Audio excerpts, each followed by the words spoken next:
Hello મિત્રો, આજે આપણી સાથે ગોવિંદભાઈ છે કે આજથી 4 વર્ષ પહેલા ગોવિંદભાઈને પેટમાં આંતરડા રૂંધાઈ ગયા હતા અને તમે જોવો છો કે પેટની સર્જરી, છાતીની સર્જરી એમની થયેલી હતી. તો એમની સર્જરી બહુ ચેલેન્જિંગ હતી અને જેને આપણે સર્જિકલ ભાષામાં પ્લાસ્ટિક એબ્ડોમિન કહીએ, એટલે કે તેની અંદર બધા આંતરડા એકબીજાથી એવા ગૂંથાયેલા હોય કે તમે કોઈ પણ રીતે એકબીજાથી છૂટા ના પાડી શકો અને જ્યારે છૂટા પાડવા જાઓ ત્યારે એમાં વધારે ને વધારે કાણા પડતા જાય.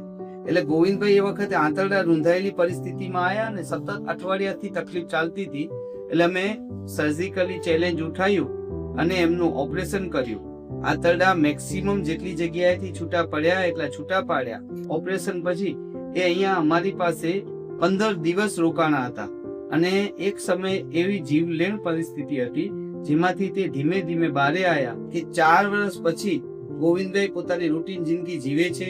એટલે આજે હું તમને જોઉં છું તો મને અંદરથી બહુ જ ખુશી ફીલ થાય છે. અને ઘણા લોકો કહે છે ને કે તમે કેમ છો યાર, કેટલા હું બધું ગાળે છે, હાલે છે, કઈ તકલીફ તો કઈ છે નહીં. ત્યારે એક ડોક્ટર તરીકે એક લાગણી અમને એ જ હોય કે દર્દીને બને એટલી જલ્દી ઠીક થાય. હું ડોક્ટર કિશન કટુઆ, હું લેપ્રોસ્કોપિક અને જનરલ સર્જન નિત્યા સર્જિકલ હોસ્પિટલ આદિપુરથી વાત કરી રહ્યા છીએ.